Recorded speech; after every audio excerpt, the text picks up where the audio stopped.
12:05, so I think we'll get started.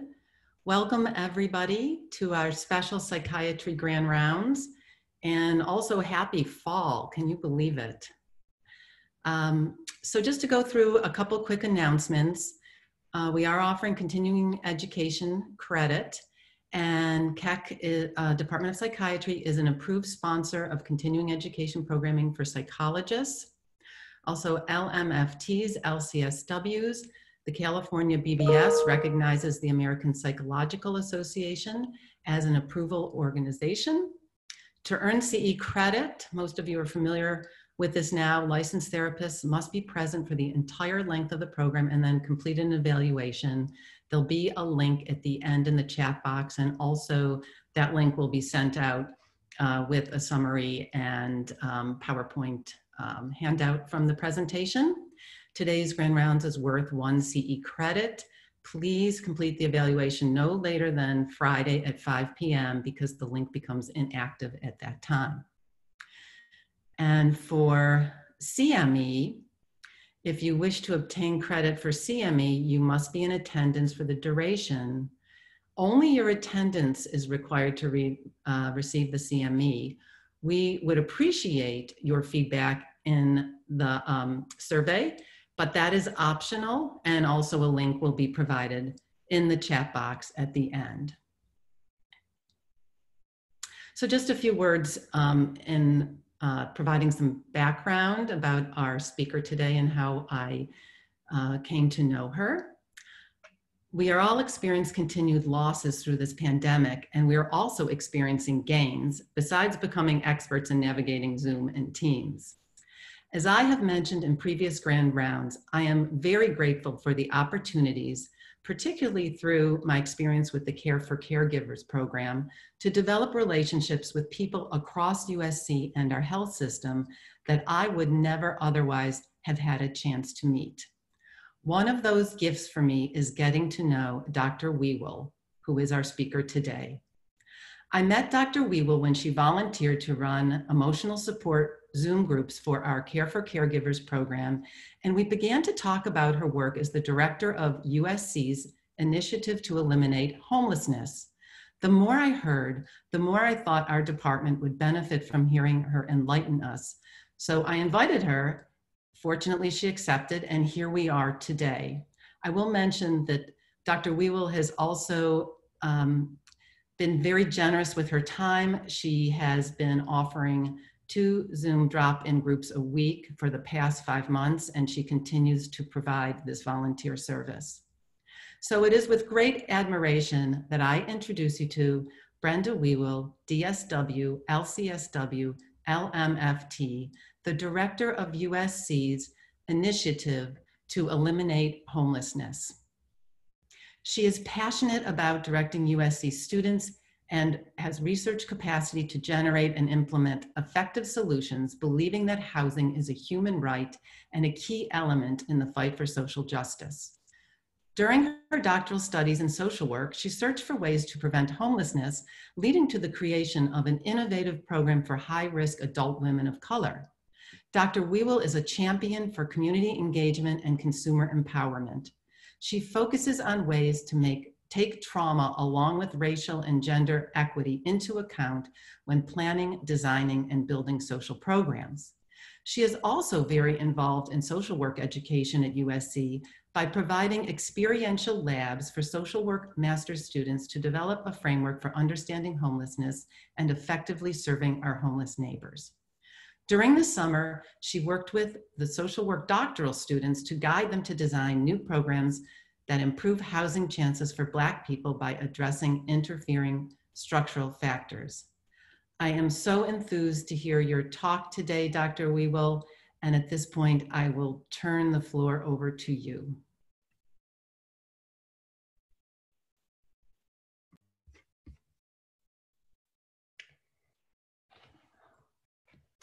Well, I do want to thank you so much for giving me this opportunity. I'm truly delighted to be here and to be able to share with all of you. When Barbara asked me to talk, I always say yes when anyone asks me to talk about homelessness, and I could probably go on for a long time, but I know we only have an hour, so I promise to keep it within that framework. But I do get pretty excited about the work that we do actually through the initiative. So if you could do the next slide, please.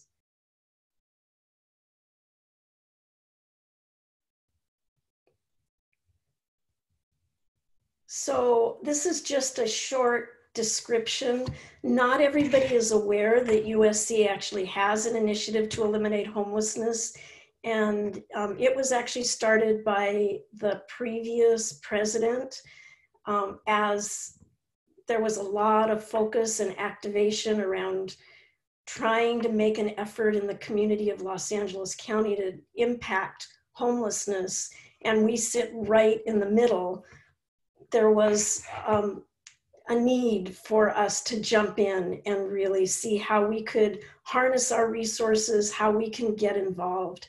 And so a group of deans came together, and I came in as the director of the initiative, having a lot of experience in the community prior to that.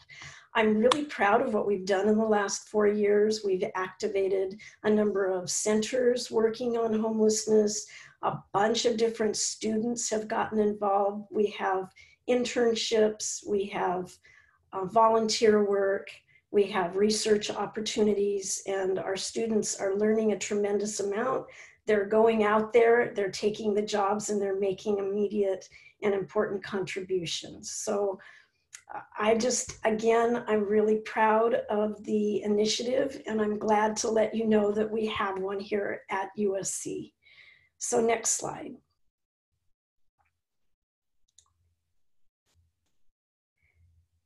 Oh, we're not finished putting up that one. Sorry about that.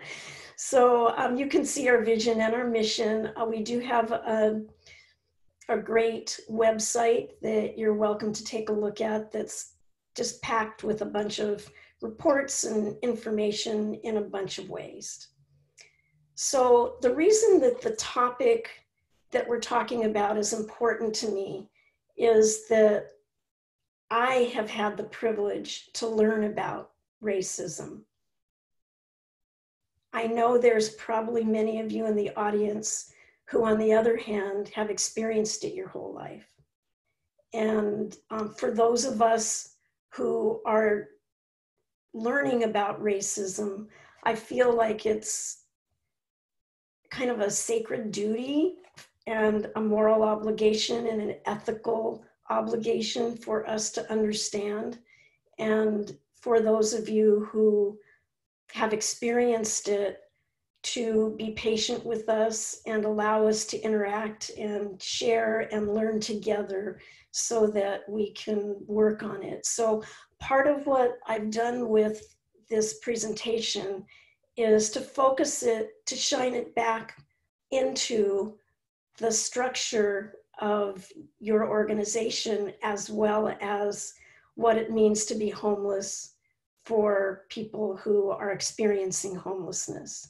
And a lot of what it's really about for me is really helping people to understand, if you're gonna really understand homelessness, which a lot of people say, well, why is there so many homeless? How can we understand what this issue is?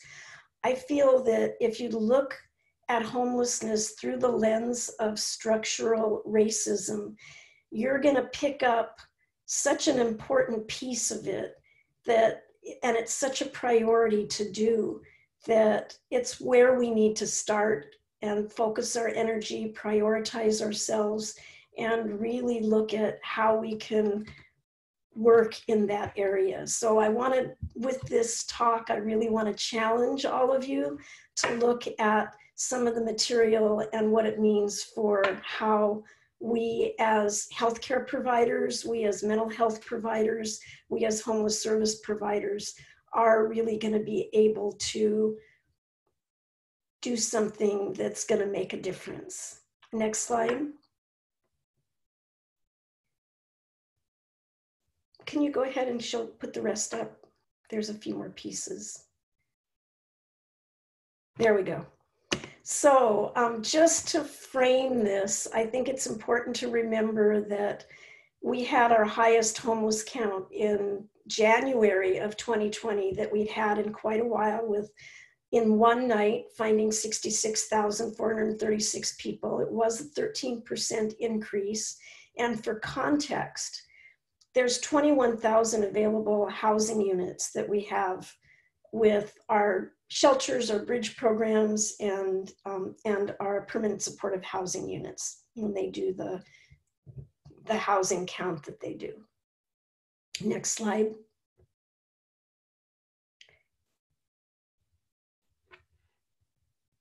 So the next slide that we're going to look at is really going to focus on, oh dear. Sorry, Brenda, I'm working on it. There's little glitchy things with the slides, but we'll continue to try to move through these. Okay, so my little picture is covering up part of it, and then part of it is not fully showing. But what I can tell you is that if you look at the homeless count, out of that 66,000, 22,588 were Black Americans, Black people living here. And that was actually a 15% increase. So this year, they represented about 34% of all people experiencing homelessness. In past years, it's been 40%, and it's stayed at that level quite a bit. And that's the same as the national level. So that's, I think, a really important piece to just remember, that if we want to solve homelessness, why not start there? So if we want to move on, the next slide is going to tell you a little bit about some of the disparities in the areas where most Black people are actually residing. And one of those is in South Los Angeles. And what you're going to find in South Los Angeles is that SPA, which is the Service Planning Area 6, contains 16% of all people experiencing homelessness. Of all people it's 16% of the let's see, let's go to the slide and see if we can see it. Okay, so it's 16% of all of the people who were counted as homeless on that one night.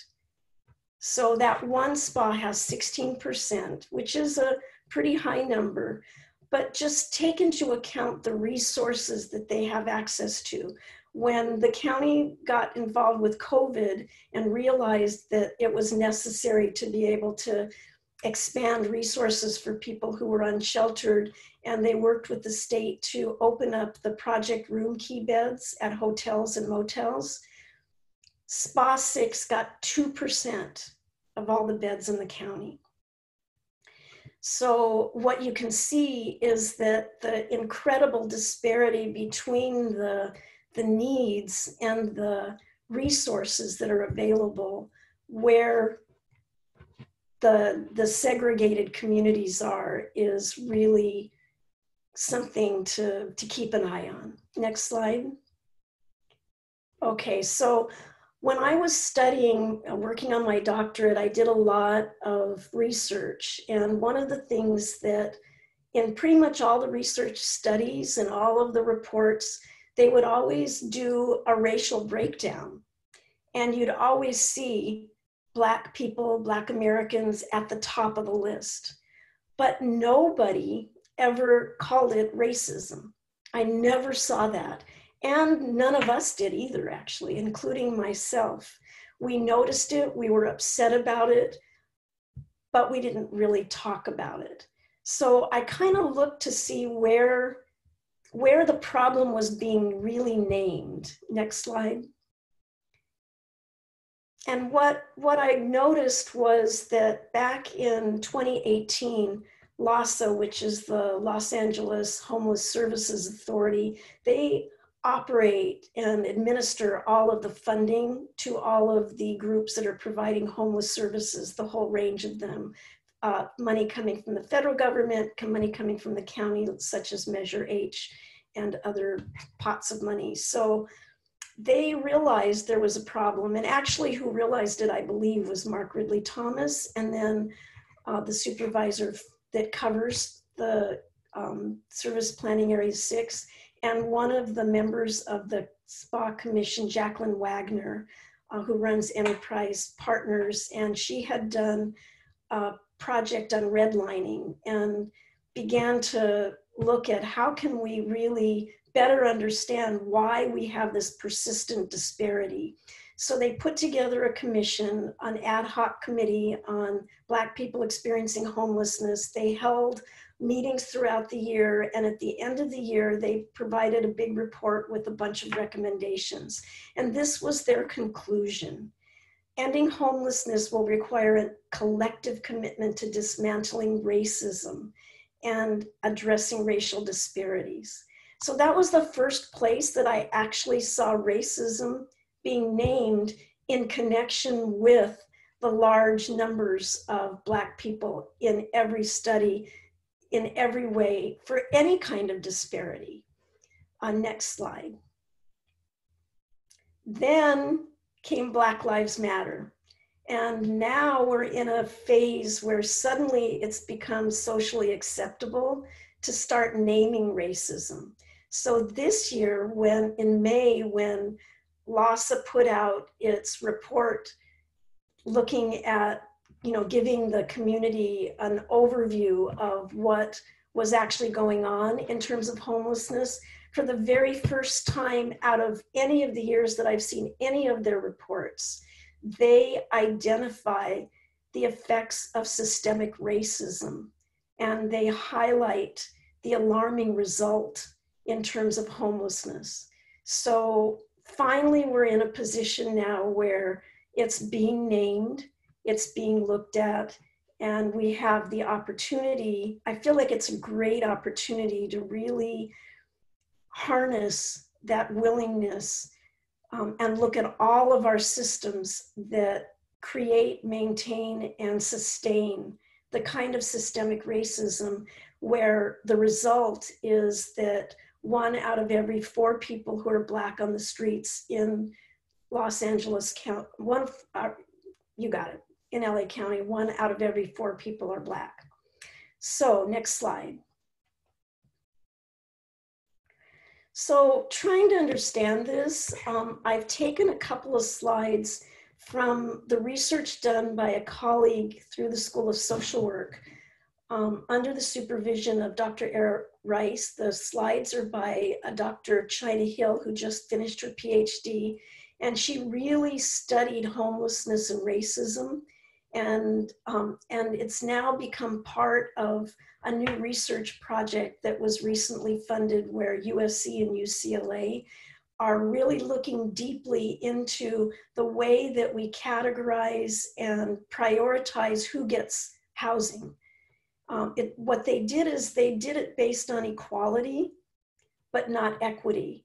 And when they looked at it, they realized that there was some ways they might be able to change the algorithms that could be put into place so that we could get a more equitable result. Because what we were seeing, one of the biggest responses that came out of the ad hoc committee was that Black people were getting placed as quickly, according to LASA's data, but they were falling out of homelessness much more frequently and not able to sustain it. So we wanted to see what could be done about that. And there's some really interesting new research that it's in the process right now. But out of the beginnings of that, what they began to look at was, well, how do we really understand the history of it? Those of you who have looked at the New York Times or listened to the New York Times 1619 podcast will recognize some of this, and I highly recommend that. But it takes you all the way from the point that the first Africans arrived in the United States, all of the different kinds of laws that were put in place. Next slide. All the way up, all the way up to the most recent time in the 1980s that have had impacts of very high significance. First, there was a lot of legal kinds of things with the Jim Crow laws, with after the war, where people were given small plots of land and then they were taken away. And then after World War II, as people came back who had been fighting, the way that the resources were allocated, and the ways that the covenants that allowed people to get mortgages interfered for people who were Black, and didn't allow them to be able to purchase land in suburbs, and didn't allow them to be able to gain mortgages in those areas. So just studying the history makes you realize all of the different ways that white supremacy has been structuralized and incorporated in ways that we may not even see now, but continue to impact us. Next slide. So intentional redlining, no longer legal. It was outlawed. However, Black borrowers, many studies have shown this. They're routinely charged higher fees, higher interest rates. There's a higher denial for Black home mortgage applications. And then if you look at renters, they represent a much higher percentage, and the most low income level of renters, so that 48% of Section 8 voucher holders are Black. But then what you see over and over again is in many cities, including in Los Angeles, that landlords often won't accept the vouchers, and they have all their different reasons for it. However, what that does is it creates one more kind of barrier and obstacle that ensures that what you see are people homeless on the streets. There's a really interesting set of videos, and I had picked one out for some of my social work classes, that shows a woman in, I think it's Oakland, and she talks about how she got a voucher 2 or 3 different times, and every place that she went to try to use her voucher, they wouldn't take it for all kinds of different reasons. So those are some of the kinds of barriers that we still see in place. And what you also see is the Black home ownership rate is only 7% higher than it was in 1950. So the white supremacy laws have been incredibly effective at shutting out Black families from being able to live in places that might be of, have some value and worth, and really overall, if you look at the big picture, this has really been devastating and a big factor in the fact that there's so many people on our streets who are our Black neighbors, who are unsheltered or struggling with housing. Next slide. So current racial wealth gap, net worth of a typical white family, $355,000 versus $3,500. And this is really because the way that wealth happens is through property. So if your family was a GI coming back from the war and you were able to buy property in the 50s or the 60s, and then you were able to turn that over time, the wealth that you have now in your home has appreciated. But if you were never able to get a toehold in that, how could you possibly end up with a family wealth? So the effects of this accumulated inequality, discrimination, power, opportunity goes way back, and it represents what we're seeing now and is really a key foundation in the type of homelessness that we struggle with. Next slide. And finally, the housing cost burden by race. If you look at the poverty levels, what you'll see is that Black people have the highest cost burden.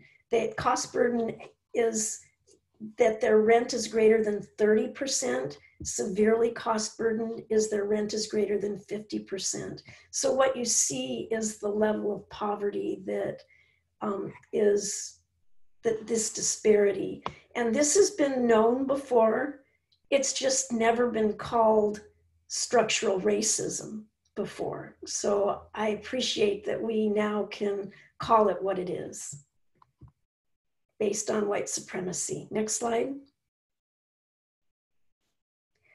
So let's talk a little bit about residential segregation and the link to health, because this has actually been studied and I think is an important link, given that we want to understand health and healthcare and homelessness in combination.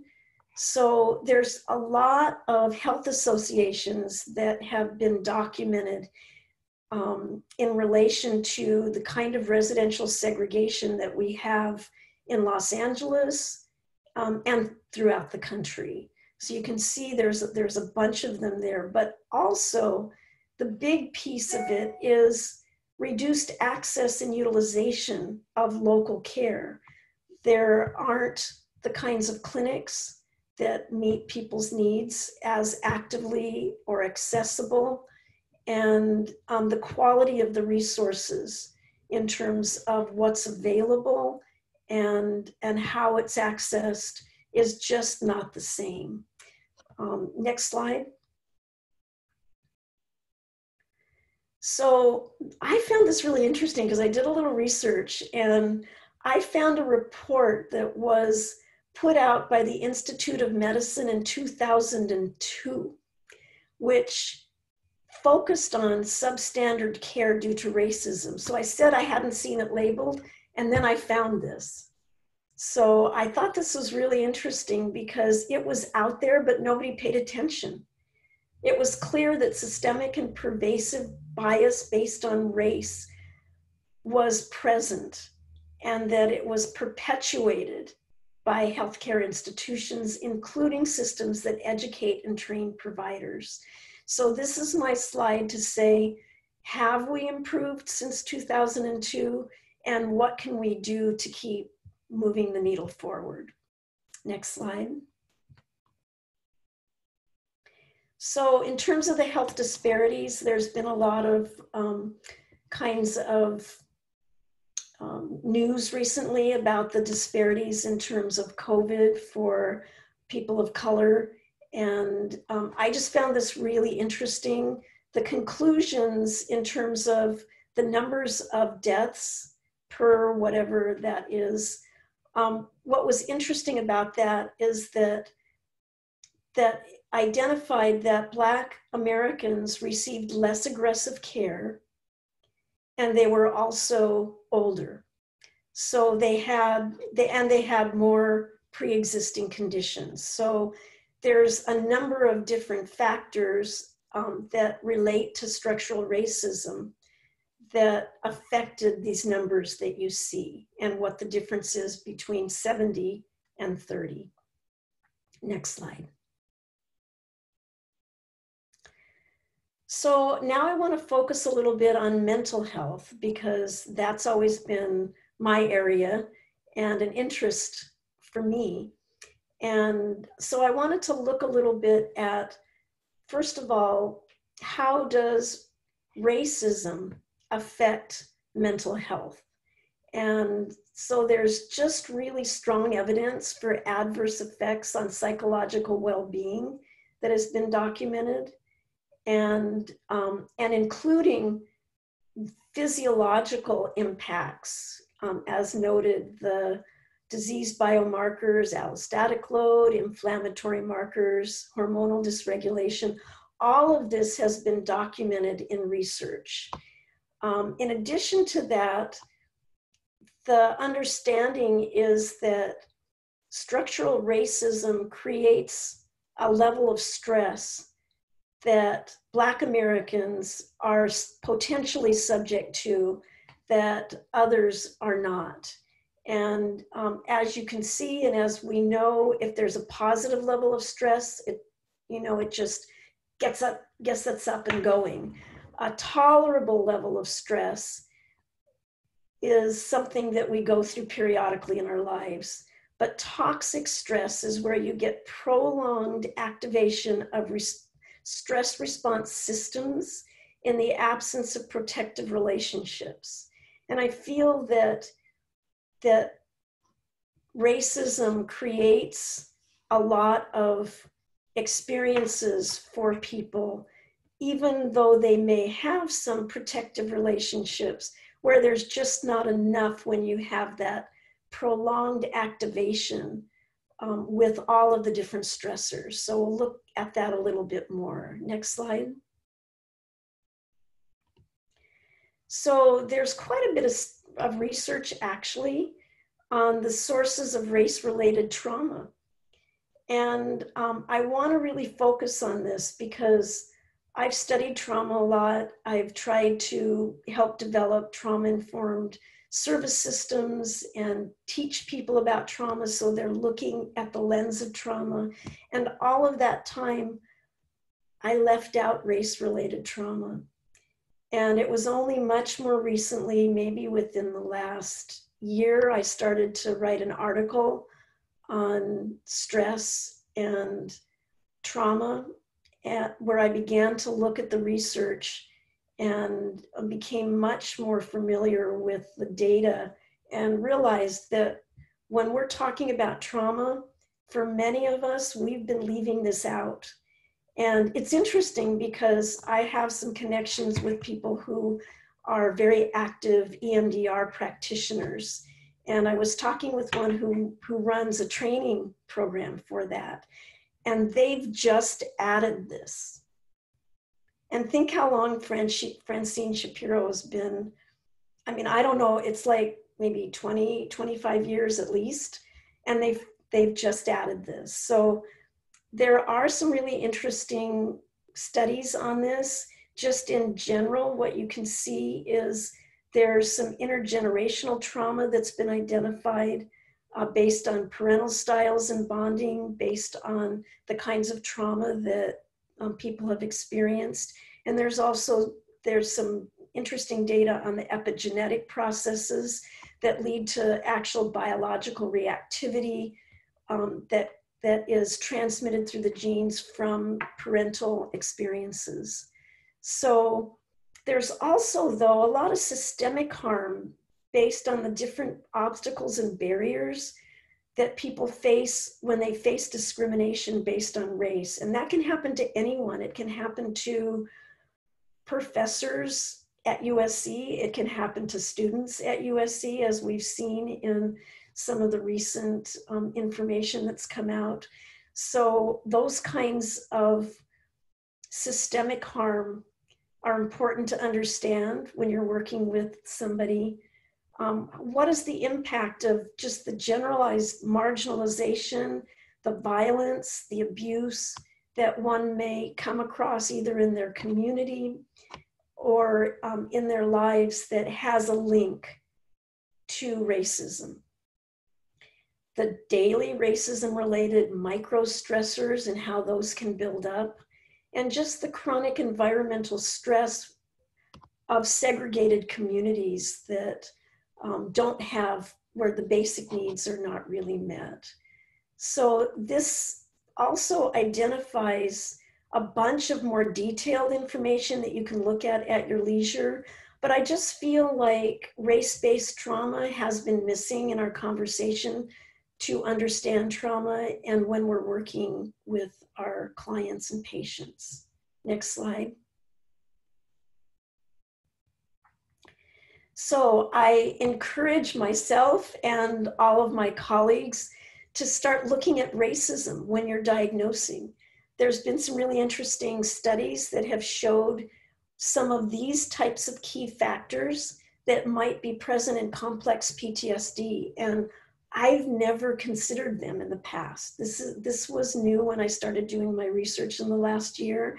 And I thought of the times that I had diagnosed complex PTSD without really considering what was the role of institutional racism?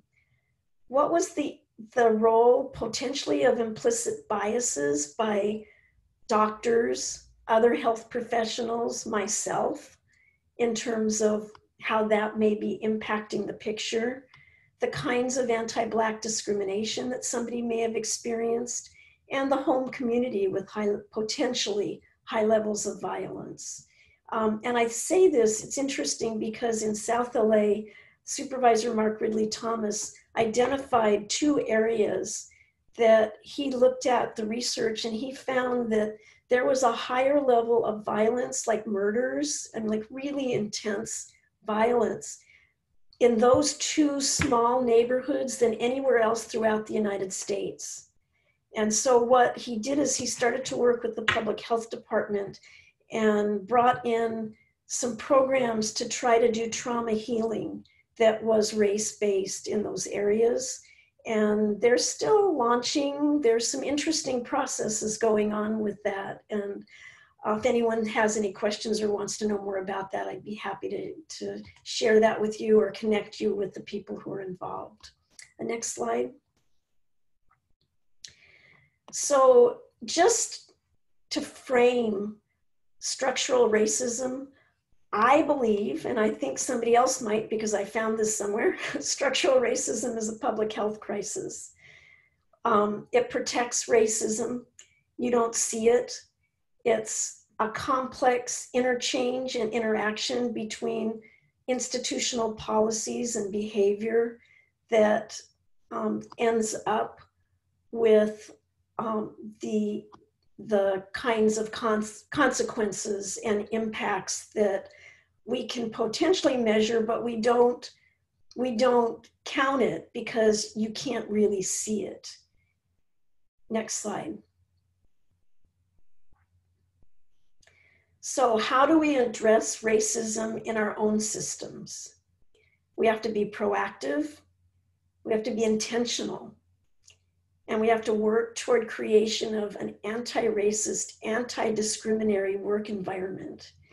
And I know in the past, even when we were talking about the ad hoc committee, when I'm on the COC board, which is the Loss of Continuum of Care board, and the first time somebody talked about the ad hoc committee on Black people experiencing homelessness, somebody said, well, what about Latinos and what about, and began to bring up other groups to say, well, they have experienced discrimination as well. And I want to say that I believe that if we address racism that's anti-Black racism, the kinds of systems that we'll end up with will be absolutely supportive and uplifting and beneficial for everyone. I feel like this is our weak point, and if we can strengthen this, it will go a long way toward everyone's health. The next slide. So here's my vision for where I want myself and all of us as health professionals to go. I want to see us advancing health equity, and that's what's going to improve population health, which, as we know, is the big picture. It's not talked about quite as much now as it was when Obamacare was in, but I still feel like it's there and it's important and it's got to be part of our systems. So the difference, which many of you have probably seen, if we go for equality, this is what we're going to end up with. Some people are not going to get what they need. We have to go for equity. And I found this really interesting because I was talking with one of my social work students, and we were talking about the spas. And when spas were created in the, it must have been back in the 90s maybe, in LA County to separate sections, what they did is they said, we want to have equal numbers of people in every area, equal numbers of population, so that way we can make sure that everyone has access to the services, right? So what we what happened as a result of that is they drew boundaries which were equal, right? But they didn't take into account segregated communities and the fact that in South LA, they could not find hotels. They weren't there when they were looking for Project Roomkey. That's why they only got like 2% of them. All the hotels were in other areas. So if you don't take equity in account along with equality, that can be part of the picture, but you have to take equity in account, or you're not going to be able to achieve the goals to meet the needs of everyone around health, and economic well-being, which is what drives homelessness. So next slide. I just want to say just a little bit about critical race theory, because a lot of people in medicine and a lot of people in the area of trauma are now encouraging us to utilize critical race theory. I found a couple of quotes that I thought were really interesting because they were really focused on both public health and medical education. So next slide. So critical race theory is interesting to me, and it provides a really interesting framework because it focuses, it allows experiential knowledge to be part of the picture. It's interdisciplinary and primarily intersectional. So it looks at not just, are you the race of Black American? It might also say, well, what's your gender? What's your preference in terms of your gender preference? It looks at all, are you a veteran? It takes into account all of those issues in trying to understand, but it challenges some of the dominant theories and ideas. It looks at it and says, well, how might that theory have not taken into account structural and historical racism? Or how might the research that was being done and the questions that were being asked not taken into account structural racism and therefore not quite as valid? How can we interrupt racism? How can we create stories that tell the bigger picture and really allow us to better understand what we're looking at? We need to analyze unconscious bias. We need to analyze privilege. Where is our cultural competence? What are the types of stereotypes that we might be laboring under, and where are the microaggressions? So it's a complex theory, but I think it's valuable and I wanted to share it with you. I'm hoping that more and more we'll teach our students about this, and we'll be able to look at how we can incorporate this into medical and mental health treatment. Next slide. So the big goal in my mind is, how do we create racial justice? It means that we're going to reinforce policies, practices, attitudes, and actions that produce equitable power and equitable impacts and outcomes for all. And the indicator is that the outcomes across race will show that we're able to do that. Next slide. And I just wanted to end with this because this is hot off the press. Looking at where we're going for a more equitable and inclusive Los Angeles, there's been a lot of effort now with starting from Black Lives Matter and looking at how do we alter our priorities and our funding that could be healthier and produce more well-being for people. They created, through the county's Human Relations Commission, a committee for Greater Los Angeles, and to create kind of a framework for systemic change. And it addresses structural racism and has a bunch of really interesting recommendations with very specific, interesting requirements around homelessness, housing, and health. And what's exciting about it is one of the key authors is our very own Dr. Manuel Pastor, who runs the USC Dornsife Equity Research Institute. A fascinating report. It's called No Going Back.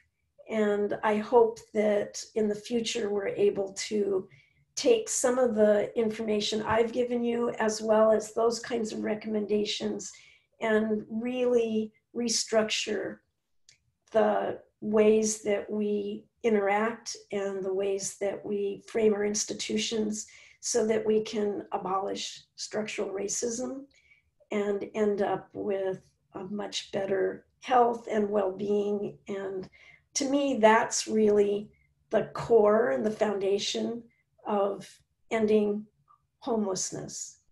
But I want to add just one final thought. If you're working with a patient who's homeless and you're looking at how to assess them, I do want you to really try to make sure that you include as many of the kinds of things that are involved with critical race theory and the kinds of things that might relate to race-related trauma as you go through your assessment process, so that what we end up with is people getting the care and getting caring providers who truly understand what their experience is and are really, truly able to provide the kind of help that they need. So I'll end there. I did end a little early. Hopefully if there was some questions or we wanted to have some discussion. Wow, I knew I was looking forward to your talk, Brenda, but so impactful. Really amazing work. While I make a few comments, I'm going to welcome our attendees to use the Q&A function to raise questions or make comments. I thank you so much for your informative historical overview of structural racism in the US and how it impacts our current racial inequities, not just in housing, but also in healthcare and mental health care. You certainly raised and I think I will speak for the audience, our consciousness about being sensitive to race-based trauma, and also in consideration when we make our diagnoses. I really appreciate your incredibly humble stance. And I just want to reiterate the quote you shared at the beginning of your talk. It was very powerful for me, and it will stay with me, which is, quote, "It is a privilege to be able to learn about racism instead of experiencing it your whole life." And I think it is our obligation to all get involved in whatever ways we can, and even try to partner with your initiative more to try to break down the barriers that we've put. I would love that. I'm always looking for new partners. I'm always looking for ways. I had 12 Masters of Public Health students this summer, and I still have 6 of them, and they're doing amazing things. So I really appreciate that. I appreciate all the work that Brett is doing with the Street Medicine Institute or program, and there's a lot that we can do around homelessness. So we do have a comment. Great talk. Thank you so much. And that's probably the voice of the 90 attendees that we've had today. Would you say a little bit about some of the projects could you say a little bit more in detail about what you're doing or done with the students? Well, I've got students actually from a variety of different areas. And then I also track what different kinds of research is being done to try to promote the visibility when there's a link to homelessness. So if anyone is engaged in any kind of research that has a link to homelessness, please let me know about it, because I like to include it on my website. We've got a LibGuide through the libraries that's got links to all the researchers who are working in that field, and I want to make sure we continue to add to that. Probably one of the areas that I'm kind of excited about right now is working around children who are homeless and some of their needs. And I've got one social work student who is focusing on that. And she's going to be working with LASA hired navigators. No, not yeah, LASA hired navigators, but then LACO, which is the school, the LA County Office of Education, hired other coordinators. And what we see is that the kids get lost in both systems. They get lost at the schools and they get lost at the homeless service agencies.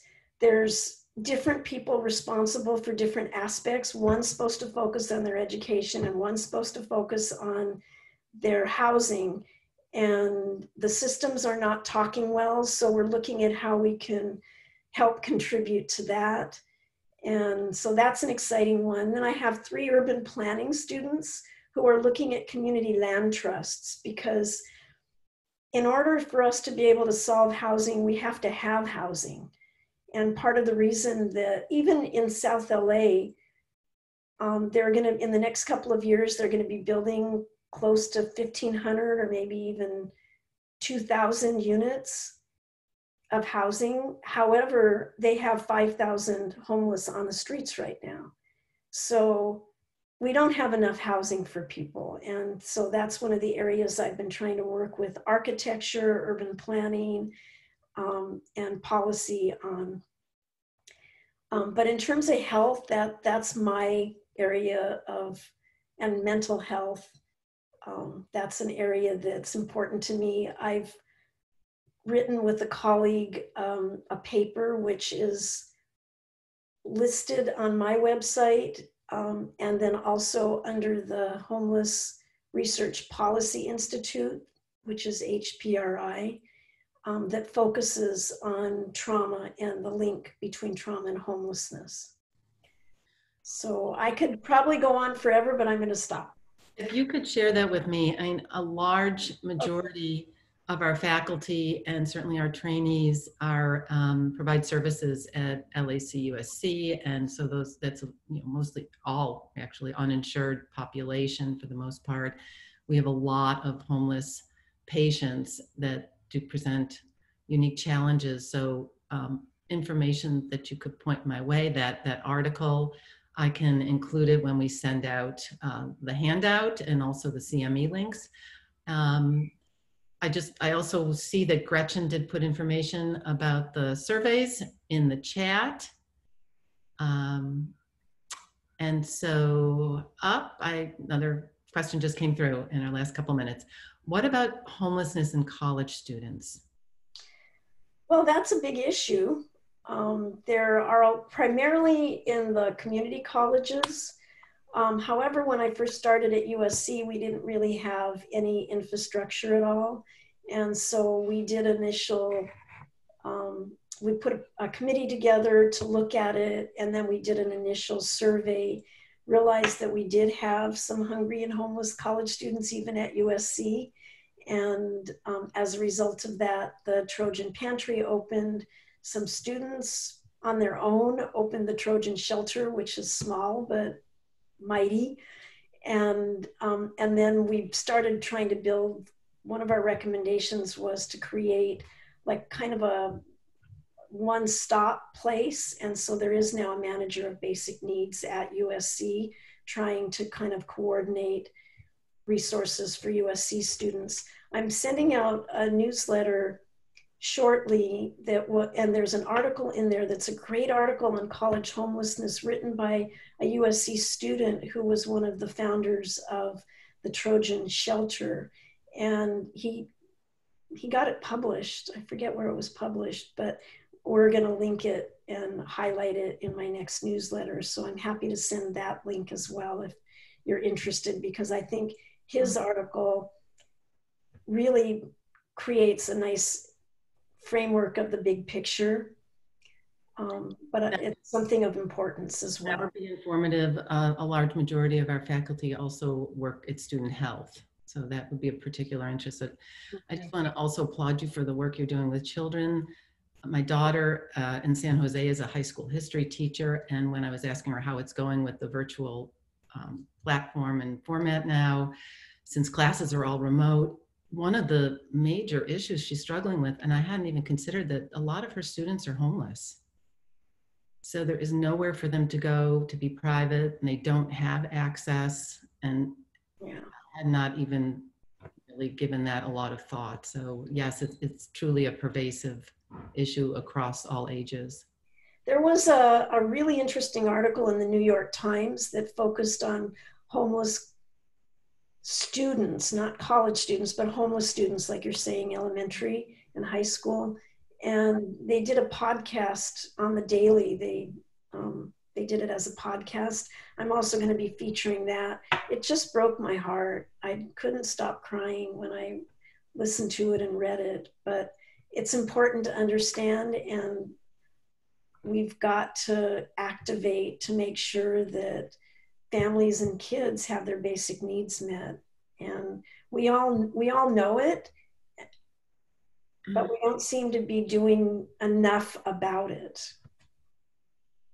So on that note, hopefully that will encourage. Yes, motivate everyone to get involved and what we can. We can build our own USC Army. Brenda, thank you so much for on behalf of the whole Department of Psychiatry. Thank you for being here today and sharing this information with us, and hopefully motivating us to get more involved. And I wish everybody who's still on to have a good day. It was my pleasure and a delight. So thank you so much. Thank you. Take care. Bye.